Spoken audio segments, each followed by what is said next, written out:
بسم اللہ الرحمن الرحیم۔ السلام علیکم ورحمۃ اللہ وبرکاتہ۔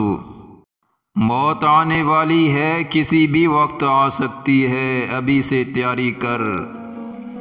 تمام تعریفیں اللہ تعالیٰ کے لیے ہیں، جس کا کوئی شریک نہیں اور جس کی کوئی بیوی یا بیٹا نہیں، بلکہ وہ پاک ہے اور سب سے غنی ہے، ہم اس کے محتاج ہیں۔ جی ہاں، ہم اس کے محتاج ہیں، اس کی مرضی سے دنیا میں آئیں، اس کی مرضی سے رزق پاتے ہیں، اس کی زمین پر چلتے ہیں اور اس کی ہم عبادت کرتے ہیں، اسی سے مانگتے ہیں اور اس کے پاس ہم نے واپس لوٹنا ہے۔ اللہ تعالیٰ نے موت و زندگی کو پیدا کر کے ہمیں امتحان میں ڈال دیا۔ فرمان رب ذوالجلال ہے، الذی خلق الموت والحیاۃ لیبلوکم ایکم احسن عملا وہو العزیز الغفور۔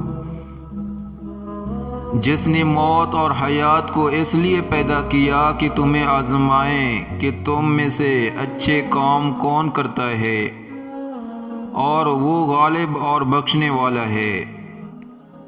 ان امتحانات میں دنیاوی خواہشات سرفرست ہے۔ انسان ساری عمر مال و دولت کمانے میں خرچ کرتا ہے، لیکن جب واپس جاتا ہے تو خالی ہاتھ لوٹتا ہے۔ جی ہاں، یہ مال و اولاد فتنہ ہے۔ فرمان باری تعالیٰ ہے، یا ایہا الذین آمنوا لا تلہکم اموالکم ولا اولادکم عن ذکر اللہ ومن یفعل ذلک فاولئک هم الخاسرون۔ اے مسلمانوں، تمہارے مال اور تمہاری اولاد تمہیں اللہ کے ذکر سے غافل نہ کر دیں، اور جو ایسا کرے وہ بڑے ہی ضیاءکار لوگ ہیں۔ ہم سب اس دنیا میں مسافر ہیں اور اللہ تعالیٰ کے پاس لوٹنے والے ہیں۔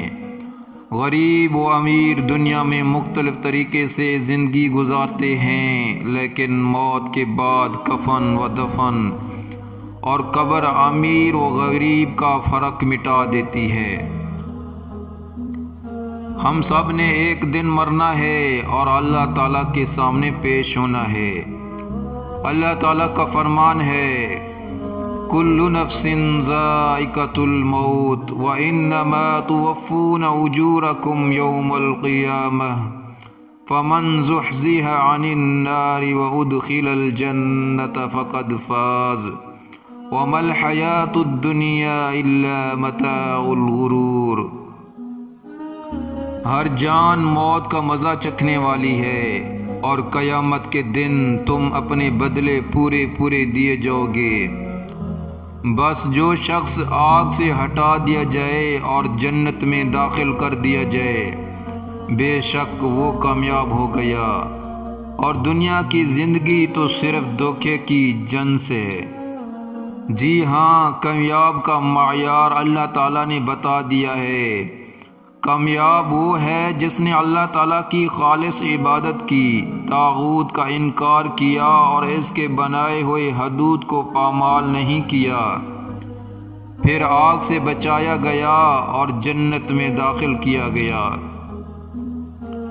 لیکن اس سے بڑا بدبخت کوئی نہیں جو ساری عمر دنیا کے پیچھے بھاگتا پھرے، اللہ تعالیٰ کو چھوڑ کر غیر اللہ کو اپنا الہ بنائے، برے اعمال کرے اور اپنے نفس کو اپنا الہ بنائے، اور اللہ تعالیٰ کے حدود کو پامال کرے، اور مرنے کے بعد دائمی عذاب کا شکار ہو۔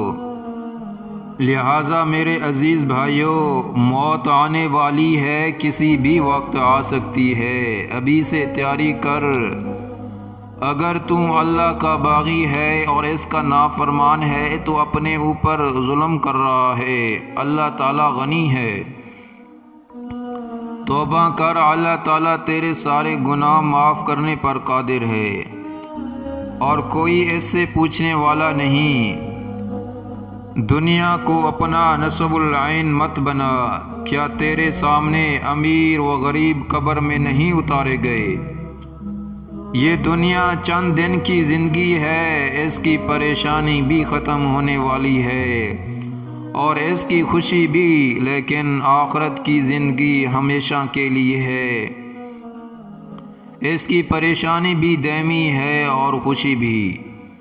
نیک اعمال کثرت سے کر، موت کو کثرت سے یاد کر، لوگوں کے حقوق ادا کر، خوشی کے موقع پر رب کا شکر ادا کر اور اس کی نافرمانی مت کر، غم و تکلیف پر صبر کر اور اجر کی امید رکھ، اللہ تعالیٰ کے ذکر سے سکون حاصل کر۔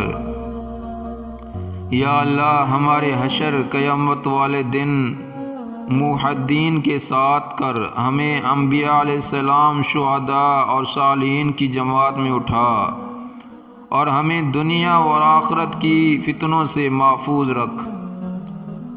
یا اللہ ہماری اس معمولی سی کوشش کو قبول فرما اور اس کے ذریعے لوگوں کو توبہ اور نیک عمل کی توفیق عطا فرما اور ہمیں اجر و ثواب سے نواز۔